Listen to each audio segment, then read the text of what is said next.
Cormac, to start, can you explain Diamond Standard and the product that you've brought to market? Yeah, so Diamond Standard is unlocking diamonds as an investable asset for the very first time. And it turns out diamonds are this forgotten natural resource because every diamond's a little bit different. They're not standardized. They're not fungible. So you can't have price discovery. You can't have futures and options. You can't hold them in an ETF because you can't mark a diamond to market. You never know what it's worth. But diamonds turn out to be the second most valuable hard asset on earth, right after gold. Diamonds are worth about 1.2 trillion. And our breakthrough is that we found a way to standardize diamonds. We created the diamond standard using computer science, and we produced these physical commodities, a coin and a bar. And the breakthrough is that these two coins are equivalent. They contain the same geological content, the carat weight, the color, the clarity, and the diamonds are inside. And since these are equivalent, they trade at the same market price every day. So we have a spot market. We have been approved as good for delivery to settle CFTC regulated futures and options. And we're developing things like ETFs. And that unlocks diamonds for investors to invest in really for the very first time. In Hedera, we're trying to create these new markets, and that's exactly what you're doing. You're essentially creating a whole new market, right? It wouldn't have been possible without the blockchain because the proof that these are equivalent has to move with the asset forever. If we go out of business, you still need proof that these 8 diamonds, where they're certified, where they came from, their carat weight, their color, are equivalent to these. So we put all that on the blockchain. And once we got, made that key step of putting all that information, we then were able to use the blockchain to also do all of the transactions. And now we've integrated the futures, the options, the spot price, and a currency all transact on this very efficient transaction medium. So I want to get deeper into how you've leveraged Hedera. But first, beyond diamonds, do you have any other products in the pipeline? Well, it's interesting. So we have some very key patents that have resulted from what we've discovered. And what we discovered is how do you do price discovery for individual assets and then standardize them into a fungible unit without we don't have any opinions. We don't do any price fixing. It's all done by the market. So it turns out you can apply that to a lot of different assets like carbon credits, like real estate, lots of financial products that are very similar like bonds, but we can aggregate them. One interesting thing we're working on is right now it's just an exploration, is we are looking at using other gemstones, emeralds, sapphires, rubies, etc. And the problem is their markets aren't very large and they're not as easy to standardize as diamonds. So we're actually looking to actually brick all these together in one larger unit to create that fungibility. But we've been approached by a lot of companies that want to use our technology to standardize things besides gemstones. I gotcha. Understood. So Rajiv, how exactly do you use Hedera? So just to offer some background, when we started 4 years ago, our initial offering was on Ethereum. And, because of its reach, its mature ecosystem, acceptance with investors at that time.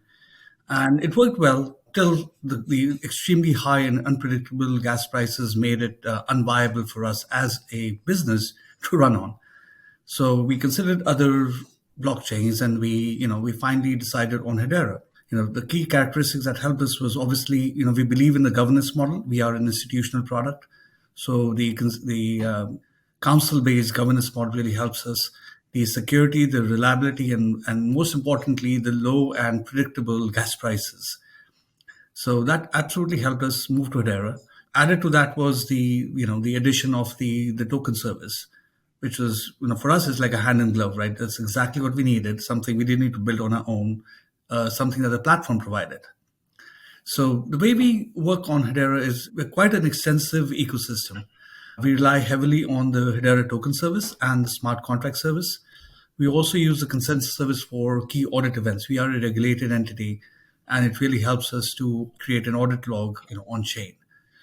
Physical coins and bars are represented as non-fungible tokens using HTS, and we leverage the KYC capabilities, for example, because we can only offer these to known participants as part of a regulatory license. So that really helped us that the KYC capability was inherently built into the platform. Now, what we're launching now is a fungible token called Bitcarbon, which is a fraction of an asset token, which is a fungible token on Hedera. In addition to that, we have various smart contracts that control things like minting, custody management, conversion of assets from one type to another, management of the Bitcarbon reserve, and things like that. We also have a peer-to-peer marketplace. Think of it as a centralized limit order book, which allows our participants to transact amongst themselves. We currently use USDC as the base currency. But that again has been live for the last 8 months and doing pretty well. So looking at the size of some of those diamonds, those are some pretty expensive coins, if I had to guess. Fractionalizing that, you have to think that that's really important to give access to everybody that might be interested in your product. So once you get enough of those fractional interests, would you be able to take delivery of the actual coin? Absolutely. So that's the breakthrough. And it turns out to be more than just a fraction of a physical commodity. And I'll give you an example. These are today $54,000 per bar. So it's not, I think I like that token, I'll buy it. These are 5,400. They're always 10 to 1 through the magic of math. But even a $5,400 token is not something you just on a whim buy. But what's the breakthrough with Bitcarbon is that they're all worth $1 initially.